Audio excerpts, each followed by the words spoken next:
आप कर्मचारियों की बात इस बजट में कर लीजिए मान्यवर। जब कर्मचारियों की चर्चा होती है, पूरे देश के कर्मचारियों की एक ही मांग है, पुरानी पेंशन की बहाली की जाए, पुरानी पेंशन की बहाली की जाए। 40 दिन कोई सांसद और विधायक रह लेता है, पूरे जीवन भर उसको पेंशन मिलती है। 40 साल कोई कर्मचारी नौकरी करता है, उसकी पेंशन आपने खत्म कर दी। पेंशन तो छोड़िए, टैक्स के राहत की उम्मीद थी कर्मचारियों को, आपने इस बजट में वो भी नहीं दिया। So I can't support this budget. Thank you, sir. So you speak tomorrow. Now, Mr. Sanjay Singh. आपने मुझे इस बजट पे अपनी बात कहने का मौका दिया। सर, मैं इस बजट पे और इनके डिजिटल इंडिया पे राजीव जी की एक कविता है, वो एक बड़े अच्छे कवि हैं, उन्होंने लिखा है, वो सदन के सामने सुनाना चाहूंगा। खाओ डिजिटल, गाओ डिजिटल, देश का बैंड बजाओ डिजिटल, रुपया डिजिटल, बैंक भी डिजिटल और सेना का टैंक भी डिजिटल। बच्चे पाए डिजिटल शिक्षा और फिर मांगे डिजिटल भिक्षा।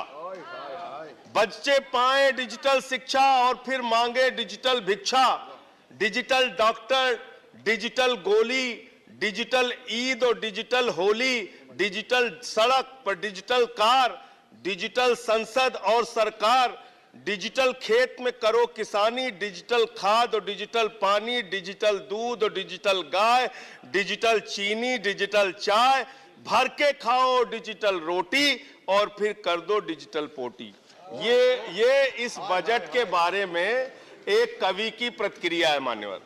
और जो इस सरकार के दावे हैं, अब उस पर थोड़ी बात कर लेते हैं मान्यवर। इन्होंने कहा है कि 60 लाख नौकरियां देंगे।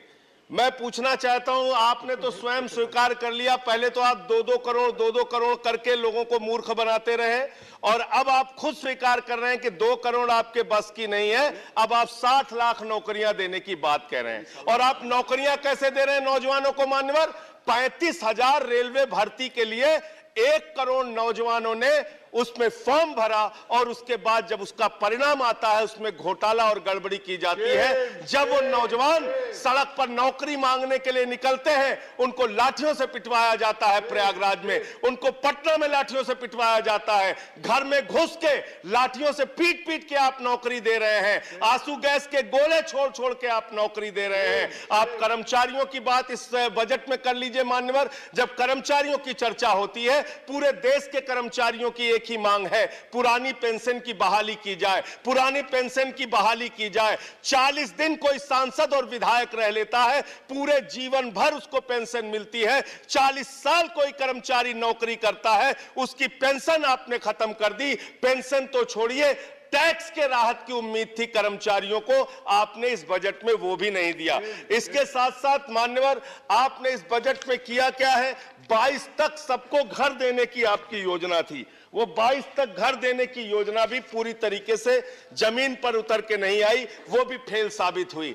जब आपसे पूछा जाता है सरकार की उपलब्धि क्या है, सरकार की आमदनी क्या है, आप सीना ठोक के कहते हैं अरे हमने तो आमदनी बढ़ा दी, देश का एयरपोर्ट बेच दिया। फिर आपसे पूछा जाता है कुछ आमदनी बढ़ी क्या सरकार की, कहते हैं हाँ बिल्कुल बढ़ा दी। Steel Authority of India Limited बेच दिया, कोल इंडिया बेच दिया, बीपीसीएल बेच दिया, एलआईसी बेच दिया, बैंक बेच दिया, पोर्ट बेच दिया, सब कुछ बेचने का काम किया। ये आपका मेक इन इंडिया है, ये आपका डिजिटल इंडिया है। मानवर, मैं खत्म कर रहा हूं मानवर। मैं मनरेगा की आप बड़ी पीठ थपथपाते हैं अपनी। मनरेगा की चर्चा बहुत होती है, मनरेगा का बजट आपने खत्म कर दिया, खाद की सब्सिडी आपने कम कर दी। इसका मतलब जो गरीबों को अन्न देने की योजना है, वो भी योजना एकमात्र आपकी दिखावा है और मार्च के बाद गरीबों को अनाज हिंदुस्तान में मिलना बंद हो जाएगा।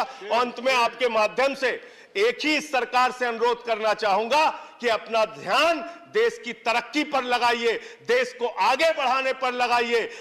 बेटी बेटी होती है, हिंदू की हो, मुसलमान की हो, सिख की हो, ईसाई की हो, उसकी इज्जत के साथ खिलवाड़ मत कीजिए, गुंडागर्दी मत कीजिए। आप तय करने वाले कोई नहीं होते, कौन क्या पहनेगा, कौन क्या खाएगा, कौन क्या कैसे रहेगा, कौन। Zafar Islam, I'm sorry, please.